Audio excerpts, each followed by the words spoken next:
अभिनेता सैफ अली खान पर उनके घर पर हुए हमले के मामले में मुंबई की बांद्रा पुलिस आज एक संदिग्ध को हिरासत में लेकर उससे पूछताछ कर रही है। बीते कई घंटों से पूछताछ चल रही है। इस केस में घर में घुसे संदिग्ध हमलावर की एक और तस्वीर सामने आई है। कल सामने आई सीसीटीवी फुटेज में संदिग्ध जो है वो दिख रहा है कि 15 जनवरी की रात को घर की सीढ़ियों से उतर रहा है। आज जो सीसीटीवी की तस्वीरें सामने आई हैं उसमें वो सीढ़ियां चढ़ता दिख रहा है। इस बीच सैफ अली खान की सेहत को लेकर एक हेल्थ बुलेटिन लीलावती अस्पताल ने जारी किया। सैफ को आईसीयू वार्ड से स्पेशल रूम में शिफ्ट कर दिया गया। डॉक्टरों के मुताबिक फिलहाल सैफ पूरी तरह खतरे से बाहर हैं। लीलावती अस्पताल के आईसीयू से बाहर निकालकर उन्हें स्पेशल रूम में शिफ्ट किया गया है। सैफ के शरीर में टूटे चाकू के टुकड़े निकाले गए हैं उनकी रीढ़ की हड्डी से, और उसकी तस्वीरें भी सामने आई हैं जो आप देख सकते हैं, तीसरे नंबर की तस्वीर। डॉक्टरों ने बताया कि सैफ हॉस्पिटल के अंदर बिना स्ट्रेचर के खुद चलकर आए थे। उस दौरान उनके बेटे तैमूर भी साथ थे। डॉक्टरों ने बताया कि सैफ की रीढ़ की हड्डी चाकू के हमले से 2 मिलीमीटर से बच गई, वरना ज़्यादा दिक्कत आ सकती थी। और ये जो आप टुकड़ा देख रहे हैं, ये चाकू का टुकड़ा है करीब 2.5 इंच का, जो एक तरह से टूटा और उनकी रीढ़ की हड्डी में फंस गया। इससे अंदाज़ा लग रहा है कि जो हमला हुआ सैफ अली खान पर वो कितना घातक था और किस तरह से उसने ताकत का इस्तेमाल सैफ अली खान पर किया कि चाकू मारने के बाद वो टूट भी गया। और 2 मिलीमीटर की दूरी से रीढ़ की हड्डी बची है। सैफ अली खान की 2.5 इंच का चाकू का ये टुकड़ा है। और रीढ़ की हड्डी, स्पाइनल कॉलम बहुत ज़्यादा संवेदनशील होता है। उसकी वजह से बड़ी दिक्कतें भी आ सकती थी अगर थोड़ा ज़्यादा गंभीर या थोड़ा ज़्यादा करीब ये चोट लग गई होती स्पाइनल कॉर्ड की। हमारे सहयोगी पारस दामा हमारे साथ हैं। पारस, इन तस्वीरों में हम देख रहे हैं जो चाकू का टुकड़ा निकला है स्पाइनल कॉर्ड के बिल्कुल पास से, वो दिख रहा है कि अगर ज़रा भी दाएं बाएं होता तो बहुत बड़ी दिक्कत हो सकती थी सैफ अली खान को। जी बिल्कुल सुशील जी, आपने सही कहा। जिस तरीके से हमला किया गया सैफ अली खान पर और जो खंजर तस्वीरों में दिख रहा है वो सैफ अली खान की रीढ़ की हड्डी के पास अंदर घुसा था और वहाँ पर जो घाव था वो बेहद ज़्यादा डीप था और तकरीबन अगर 2 से 3 सेंटीमीटर और ये चाकू अंदर जाता तो बहुत ज़्यादा दिक्कतों का सामना करना पड़ता है। ऐसे में जिस समय ये हमला हुआ उस समय तुरंत ही उनका इलाज किया गया। 3 बजे के आसपास सैफ अली खान लीलावती अस्पताल पहुँचते हैं, उनका इलाज शुरू किया जाता है, ऑपरेशन किए जाते हैं, न्यूरो सर्जरी की जाती है और प्लास्टिक सर्जरी की जाती है। उसके बाद उनकी जो हालत है वो स्टेबल बताई जा रही है। उनको 24 घंटे के लिए ऑब्जर्वेशन में रखा गया था। वहीं आज उनकी तबीयत, उनका स्वास्थ्य एकदम ठीक है और इसी की वजह से उनको एक वीवीआईपी रूम में शिफ्ट कर दिया गया है। ऐसे में बहुत सारे सवाल जो है वो मुंबई पुलिस के सामने भी खड़े हैं, क्योंकि एक सबसे महत्वपूर्ण बात जो इस पूरे मामले में सामने आई है वो है सैफ अली खान की मेड का बयान। उस मेड के बयान में सबसे महत्वपूर्ण चीज़ ये थी कि उसने अपने बयान में ये बात का जिक्र किया था कि जो व्यक्ति, अज्ञात व्यक्ति घर में घुसा था और जिसने सैफ अली खान और मेड पर हमला किया उसने हेक्सो ब्लेड से हमला किया था, मगर जो छुरी यहाँ पर हमें दिख रही है, जो नाइफ हमें दिख रही है वो हेक्सो ब्लेड जैसी नहीं दिख रही है। तो ऐसे में इस टुकड़े को भी जो है वो मुंबई पुलिस के पास भेजा जाएगा। मुंबई पुलिस इस पर भी तफ्तीश करेगी और इसमें भी जो है वो महत्वपूर्ण चीज़ें बाहर निकालने की मुंबई पुलिस पूर्ण तरीके से कोशिश करेगी। वहीं आज सुबह एक संदिग्ध को बांद्रा पुलिस स्टेशन लाया गया था, जिससे तकरीबन 3 से 4 घंटे पूछताछ की गई। कुछ ही देर पहले उसको बांद्रा पुलिस स्टेशन से कहीं ले जाया गया है, मगर इस पूरे मामले में जो संदिग्ध व्यक्ति था उसके बारे में मुंबई पुलिस के law and order joint CP Satyanarayan Chaudhary ने क्लैरिफिकेशन देते हुए कहा कि ये व्यक्ति जिसको डिटेन किया गया था, हिरासत में लिया गया था, उसका सैफ अली खान वाले मामले से कोई भी लेना देना नहीं है। ऐसे में इस पूरे मामले को सॉल्व करने के लिए मुमकिन कोशिश जो है वो मुंबई पुलिस कर रही है। लगातार अलग अलग जगहों पर सर्च ऑपरेशन चलाए जा रहे हैं, सीसीटीवी की मदद ली जा रही है, सीसीटीवी खंगाले जा रहे हैं। सैफ अली खान जहां रहते हैं उसके आसपास के लोगों से बातचीत की जा रही है, आसपास के सीसीटीवी खंगाले जा रहे हैं और इस पूरे मामले में जो है महत्वपूर्ण सबूत इकट्ठा करने की कोशिश की जा रही है। वहीं पुलिस सूत्रों के अनुसार एक महत्वपूर्ण जानकारी सामने आई कि जब ये पूरा वाकया हुआ उसके बाद जब जो अज्ञात आरोपी फरार हो गया वो बांद्रा स्टेशन पर आखिरी बार देखा गया था, तो पुलिस को ये भी शक है कि शायद उसने 4 बजे की पहली लोकल पकड़ी हो, क्योंकि मुंबई में पहली लोकल चर्चगेट से 4 बजे चलती है और 4 बजे शायद उसने लोकल पकड़ी हो और वहाँ से भागने की कोशिश की हो। पुलिस हर रेलवे स्टेशन पर अपने लोगों को तैनात किया है पुलिस ने और कोशिश कर रहे हैं कि जो फरार आरोपी है उसको जल्द से जल्द पकड़ लिया जाए। ऐसे में मुंबई पुलिस के सामने बहुत सारे सवाल हैं जिनके जवाब उनको नहीं मिल पा रहे हैं। ये व्यक्ति ये ज़रूर सामने आया है कि ये जो अज्ञात व्यक्ति था वो दूसरे बिल्डिंग का कंपाउंड फांदा, उसने फिर वो सैफ अली खान की बिल्डिंग में गया, वहाँ से उसने फायर एग्जिट के स्टेयरकेस लिए और उससे ऊपर बढ़ा और वहाँ जाके वो बाथरूम में छुप गया जो कि कमरा था सैफ अली खान के छोटे बेटे का। और वहाँ पे जब मेड को इस बारे में पता चला तो उसने मेड पर भी हमला किया और उसके बाद जब सैफ अली खान को चिल्लाने की आवाज़ आई, जब सैफ अली खान और करीना कपूर भी कमरे तक पहुँचे, जब सैफ अली खान ने आरोपी से पूछा कि उसको क्या चाहिए तो उसने हेक्सो ब्लेड से हमला कर दिया और सैफ अली खान को बुरी तरीके से गंभीर रूप से घायल कर दिया। तो ऐसे में ये भी सवाल है कि वो व्यक्ति किस तरीके से भागा, क्योंकि अभी तक कोई ऐसा सुराग नहीं मिल पाया है मुंबई पुलिस को कि ये व्यक्ति ने एग्जिट कहाँ से ली। एंट्री का सुराग मिला है मगर एग्जिट का सुराग नहीं मिल पाया। हम लगातार दिखा रहे हैं कि किस तरीके से छठे फ्लोर पे एक सीसीटीवी पुलिस को हाथ लगा जहां पर वो पहले तो उतरता हुआ दिख रहा था 2:33 के आसपास, वहीं 1:40 के आसपास वही व्यक्ति उन सीढ़ियों से चढ़ता हुआ दिख रहा था। तो पुलिस के पास बहुत सारे सवाल हैं जिनको ढूंढना बहुत ज़्यादा ज़रूरी है और इनका जवाब मिलना भी इस पूरे मामले को सॉल्व करने के लिए बेहद ज़रूरी है। सुशील जी, बिल्कुल बहुत ज़रूरी है। शुक्रिया पारस दामा विस्तार से पूरी जानकारी देने के लिए। इस बीच डॉक्टरों का बयान है कि सैफ की हालत में सुधार है, ख़तरे से बाहर हैं, आईसीयू से स्पेशल रूम में उन्हें शिफ्ट कर दिया गया है। रिकवरी के लिए अब उन्हें आराम की ज़रूरत है। स्पाइन फ्लूइड की वजह से बेड रेस्ट जो है करना ज़रूरी है उनका। 1 हफ्ते तक उन्हें मूवमेंट न करने की सलाह दी गई है, यानी हिले डुले नहीं। जब वो अस्पताल आए थे तब वो खून से लथपथ थे और जो सबसे एक बात राहत की रही कि जो चाकू था वो उनकी रीढ़ की हड्डी से 2 मिलीमीटर की दूरी पर रहा, वरना ये ज़्यादा गंभीर मामला हो सकता था। हमारे साथ बात करने के लिए डॉक्टर नीरज उत्तमानी है। सर, सबसे पहले तो आप बताइए कि जब Saif Ali Khan actor walk in किए थे उनकी कंडीशन कैसी थी? आप लोगों ने सबसे पहले फर्स्ट एड ट्रीटमेंट क्या दिया उन्हें? जो वॉक इन किए तो कैजुअलिटी में आए थे। मेरे जूनियर डॉक्टर्स ने पहले रिसीव किया, मेरे को सबसे पहले कॉल आया था, मैं इमीडिएटली अपने वहाँ से निकल के आया। बट फर्स्ट 20 मिनट्स उनका सब वुंड्स क्लीन किया। एक सीटी स्कैन किया गया उनका। सीटी स्कैन में पता चला कि वो घाव के अंदर, जो बैक का घाव है उसके अंदर एक फॉरेन बॉडी है। उसके बेसिस पे हमने न्यूरो सर्जन को इन्वॉल्व किया, उसके बेसिस पे हमने प्लास्टिक सर्जन को इन्वॉल्व किया, anaesthetist team and team of cardiology, just for his age safety. But he really walked in like a tiger. He was having so many wounds with a small child, Taimur. He just walked in, real hero. हमारे साथ बात करने के लिए doctor निशा हैं। Doctor निशा, हम आपसे समझना चाहेंगे कि जब वो आए थे, यू आर द एनेस्थीसिया, आपने उन्हें एनेस्थीसिया दिया था, कैसी कंडीशन थी उनकी? He was stable, giving a history on his own, and medically also investigations are all normal. Cardiac status हमने pre-op evaluation किया, उसका echo ये सब किया, which is normal, और वो सब करके हमने उनको ले लिया। And he had generally हमारा NBM का requirement रहता है, तो उन्होंने 8 बजे खाना खाया था, उसके बाद 1 बजे पानी पिया था, so we were okay to give anesthesia immediately. And he was quite a bold man, tough guy, came on his own, walking, and orientation wise also he was good. Yeah. कितना समय लगेगा उन्हें और रिकवर होने में as per the observation? Recovering well, but he needs rest. Bandra police फिलहाल हर पहलू से मामले की जांच कर रही है। सैफ अली खान के घर काम करने वाले कारपेंटर की पत्नी वारिस अली सलमानी ने कहा है कि पुलिस 24 घंटे से सवाल जवाब कर रही है उनसे, हमें मिलने नहीं दे रही है। अफसरीन जी हमारे साथ हैं। मैम, आप यहाँ पर क्यों आई हैं बांद्रा पुलिस स्टेशन? आपका जो आपके पति हैं वो कहाँ पे हैं और कौन है वो? मेरे आदमी, मेरे हस्बैंड है। सैफ अली खान के घर पे वो लोग क्यों थे? आपके पति क्या काम करते हैं? मेरे आदमी कारपेंटर का काम चालू किए थे, उसी दिन ये केस हो गया रात में। हाँ, क्यों लेके आए हैं पुलिस से उनको यहाँ मैं पर? मिलने आई, पूछताछ के लिए लाए हैं। पूछताछ के लिए आए हैं। कितनी देर से आपके पति यहाँ पर हैं? 24 घंटे से ऊपर हो गया। क्या नाम है उनका? वारिस अली सलमानी।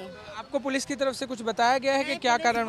पुलिस बोले आप लोग घर जाइए, वो आराम से हैं, लेटे बैठे हैं, उनको कोई दिक्कत नहीं है, सिर्फ पूछताछ हो रही है बस। किस बारे में पूछताछ हो रही है, ऐसा बताया कुछ आपको? नहीं, वो सब मेरे को कोई बात नहीं करने दे रहे, न मिलने दे रहे, न बात होने दे रहे हैं। कितने बजे लेके आए थे? ये कब का घटना है पूरा, जब आपके पति को यहाँ? 4 बजे फोन करके बंगले पे बुलाए थे। किस दिन? कल ही तो है, आए थे? कल सुबह 4 बजे। पुलिस लेने आई थी कि उनको यहाँ बुलाया गया था? पुलिस नहीं आई थी, फोन करके सर लोग बुलाए थे, उनके जो मैनेजर हैं वो लोग बुलाए थे, पुलिस नहीं बुलाई थी, मैनेजर बुलाए थे। उसके बाद पुलिस स्टेशन लेके नहीं, पुलिस वहाँ पे थी, पहले से होएगी तो फोन करके बुलाए। सीधे चलते हैं दिल्ली में आम आदमी पार्टी के संयोजक अरविंद केजरीवाल की प्रेस कॉन्फ्रेंस में। स्पेसिफिकली ऐलान करे कि उनकी इस पे सहमति है और वो कहें कि पहले जो मोदी जी कह रहे थे वो गलत था। अभी तक मोदी जी ने जब कहा कि फ्री की रेवड़ी सही नहीं है, मोदी जी कहें कि मैंने गलत बोला था, केजरीवाल सही था। मोदी जी कहें कि फ्री रेवड़ी देश के लिए नुकसान नहीं है बल्कि भगवान का प्रसाद है।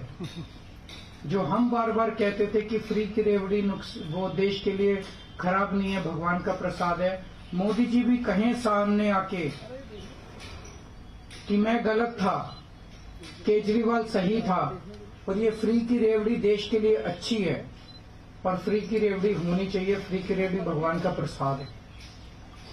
आजकल टीवी इस पे रेडियो पे मुझे बताया बड़े एड्स चल रहे हैं मोदी जी के। अभी नड्डा जी ने भी कहा केजरीवाल की सभी योजनाएं लागू रखी जाएंगी।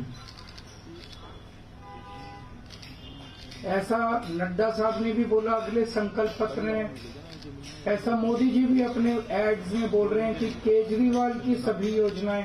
मोदी जी कहें स्पेसिफिकली कि केजरीवाल फ्री बिजली दे रहा है, हम भी फ्री बिजली जारी रखेंगे।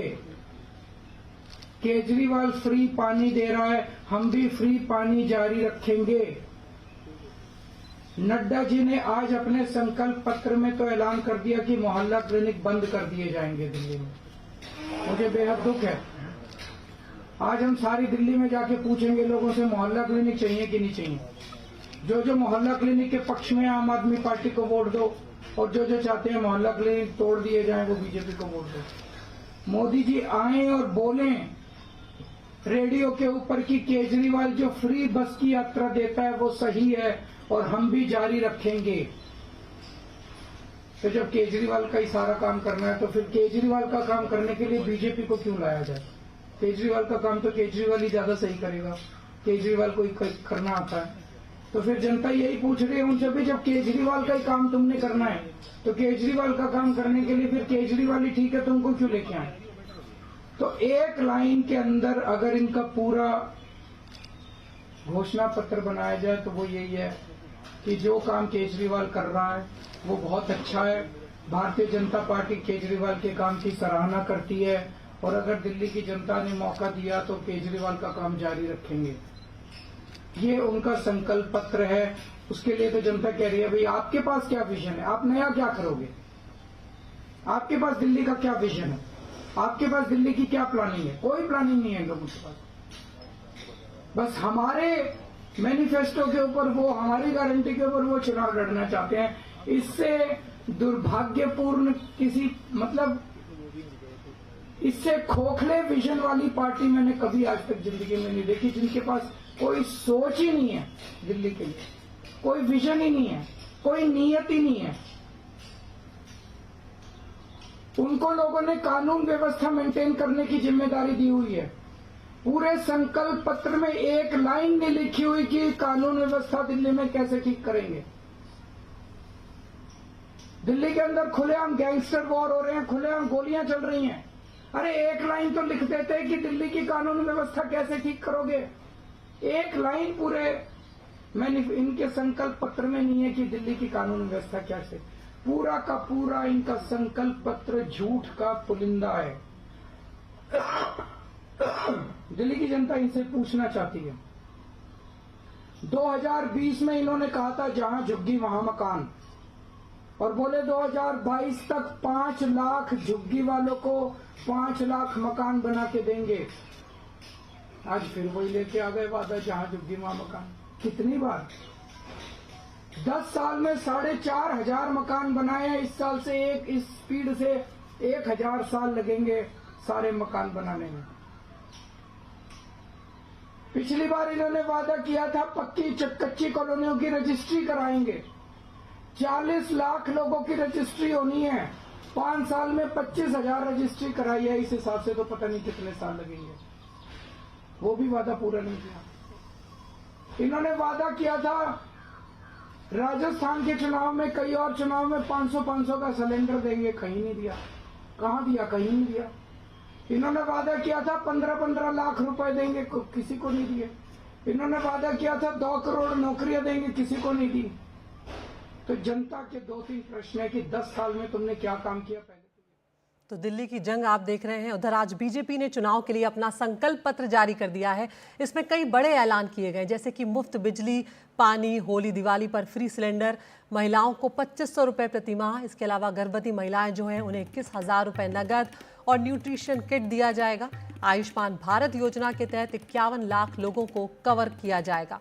पार्टी के राष्ट्रीय अध्यक्ष जेपी नड्डा जो हैं उन्होंने ये संकल्प पत्र जारी करते हुए कहा कि हमारी सरकार बनी तो दिल्ली में आयुष्मान भारत योजना 5 रुपए की राशि में 5 लाख रुपए को और जोड़ा जाएगा। इसी तरह प्रधानमंत्री जय वंदन योजना की राशि को बढ़ाकर 10 लाख रुपए जो है वो किया जाएगा। तो यहाँ पर मजदूरों को मुख्य धारा में लाने की बात उन्होंने की है और तमाम वादे यहाँ पर बीजेपी की तरफ से किए गए हैं और ये संकल्प पत्र का पहला चरण है और 2 चरण बाद में जारी किए जाएंगे।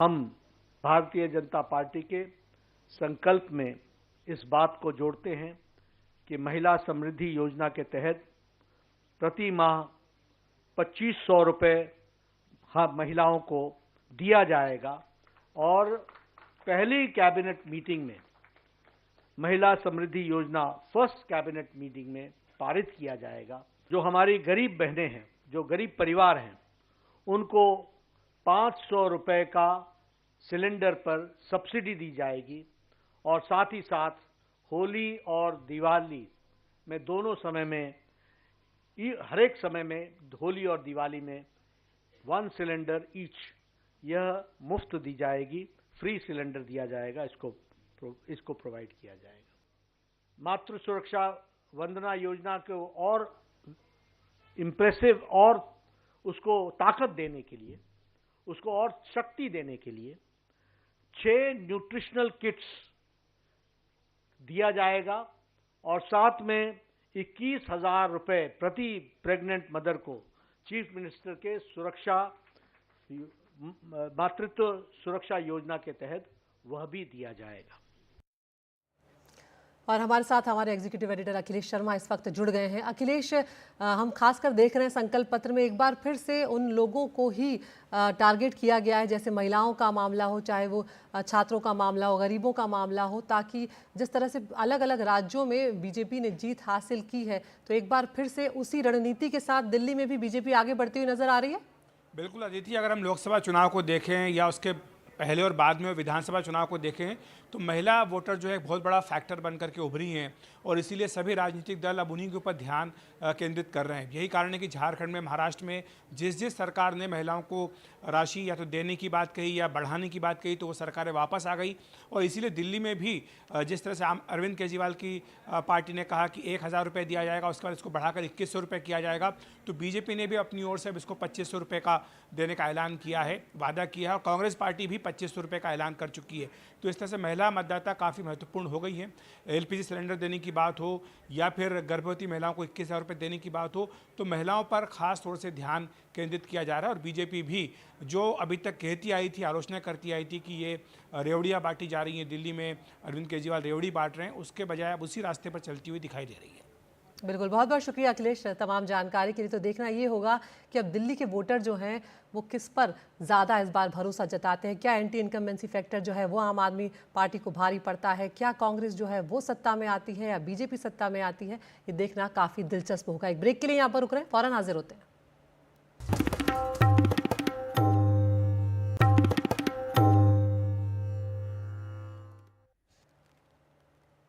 आज राष्ट्रपति द्रौपदी मुर्मू ने भारतीय खेल जगत के दिग्गजों को सम्मानित किया। राष्ट्रपति भवन में आयोजित राष्ट्रीय खेल पुरस्कार समारोह में राष्ट्रपति ने निशानेबाज Manu Bhaker, chess champion D Gukesh को ध्यानचंद खेल रत्न अवार्ड 2024 से नवाजा।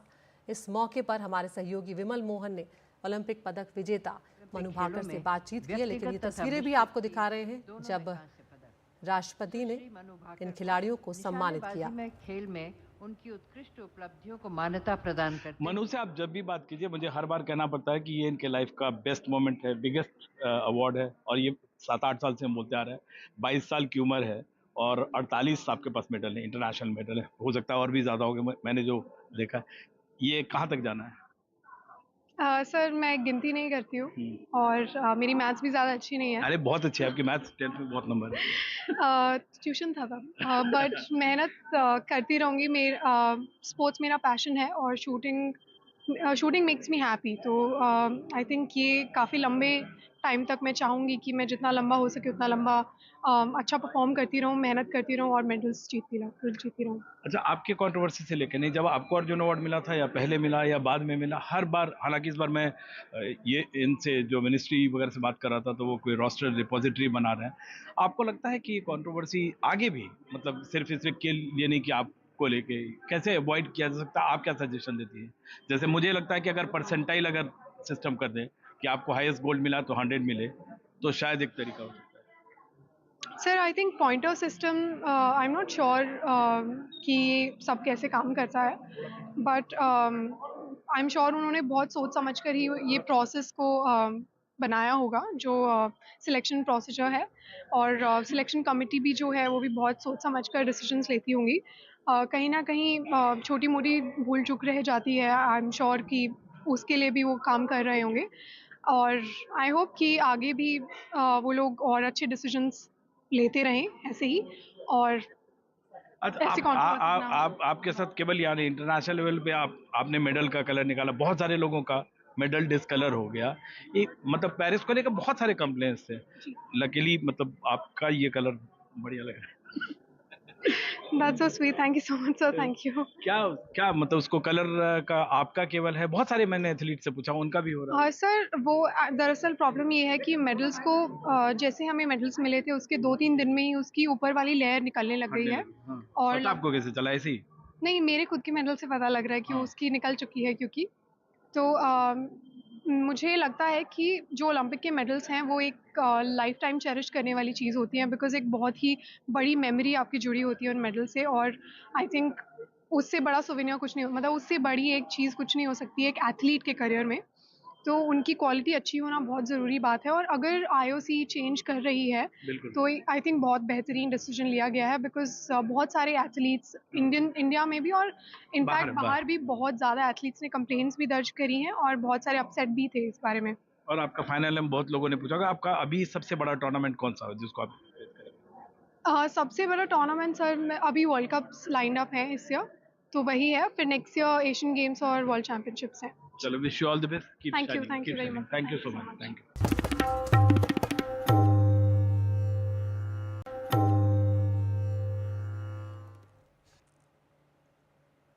और दिल्ली चुनाव से पहले हम आपको तमाम अलग अलग कॉन्स्टिट्यूएंसी की रिपोर्ट्स दिखा रहे हैं। आज बात करेंगे संगम विहार की। अरसे तक ये अनाधिकृत कॉलोनी रही है और अब इसे नियमित तो किया गया है, लेकिन यहाँ पर समस्याएं अभी भी बनी हुई हैं। हर चुनाव से पहले यहाँ पर लोग अपने नेताओं से अपनी शिकायत दर्ज करवाते हैं। खास रिपोर्ट आपको दिखा रहे हैं।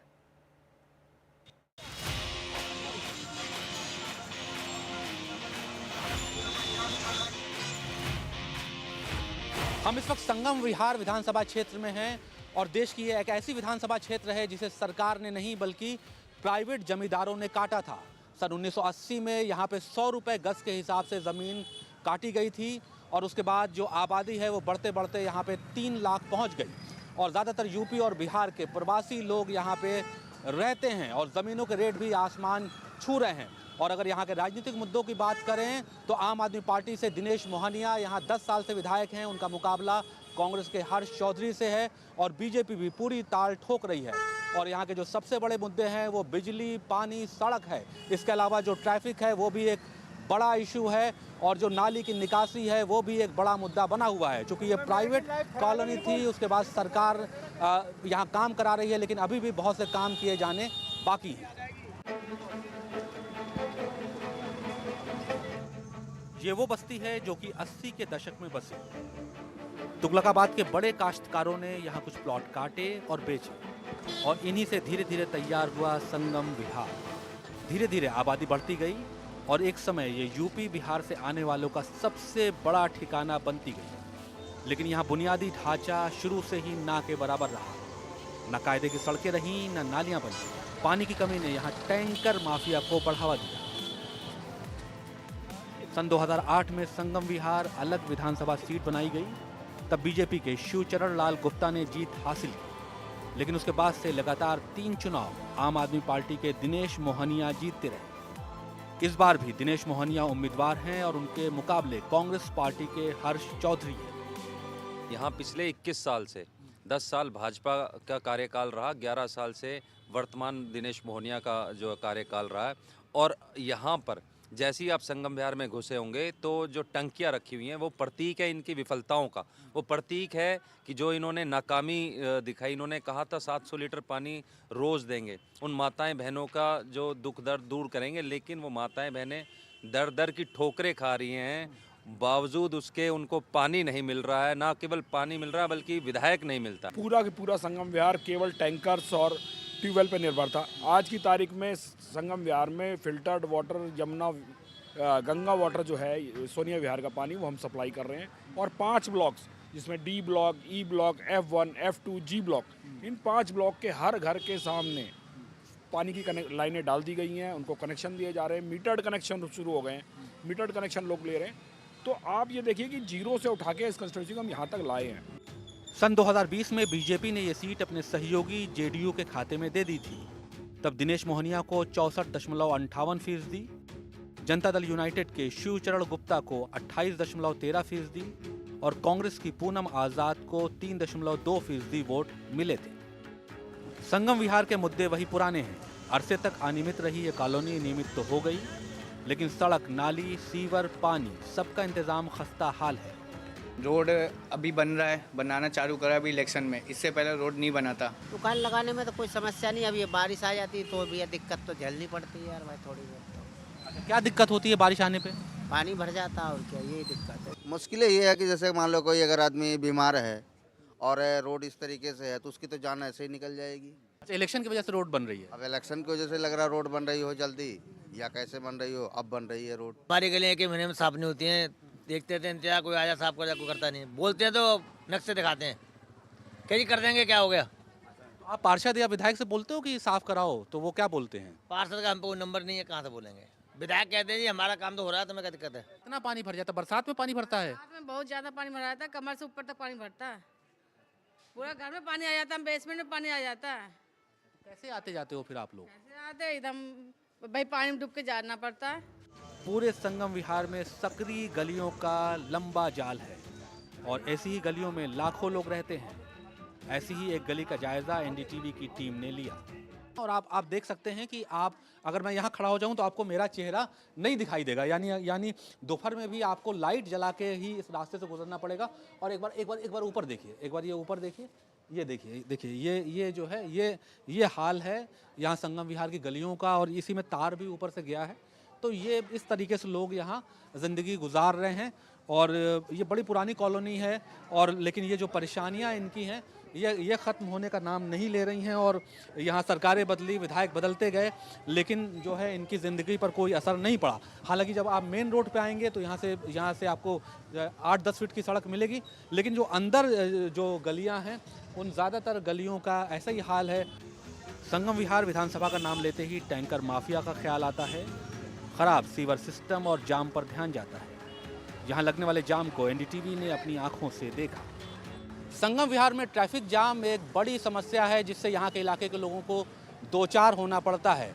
और ख़ास बात यह है कि इसी जाम के बीच में यहाँ कुछ समय पहले रोड का काम भी स्टार्ट किया गया है, जिससे ये जाम और ज़्यादा बढ़ गया है। ये आप देख सकते हैं कि यहाँ जो बहुत पतली रोड है उसके बाद ये दोनों तरफ से ट्रैफिक जा रहा है और बीच में आप देख सकते हैं कि ये सड़क के काम का जो मलबा है वो भी पड़ा हुआ है। और लोग बता रहे हैं कि यहाँ पे पिछले महीने से ही सड़क का काम शुरू हुआ है और आप देख सकते हैं कि किस तरीके से जो यहाँ ट्रैफिक है वो कैसे आ जा रहा है।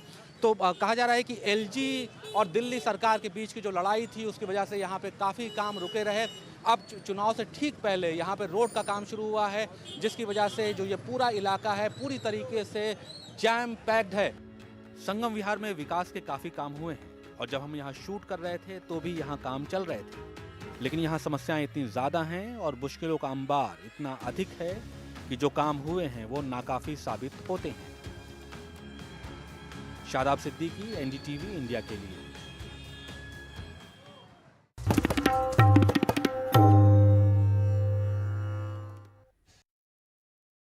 आज हम आए हैं पूर्वी दिल्ली लोकसभा क्षेत्र की एक विधानसभा में।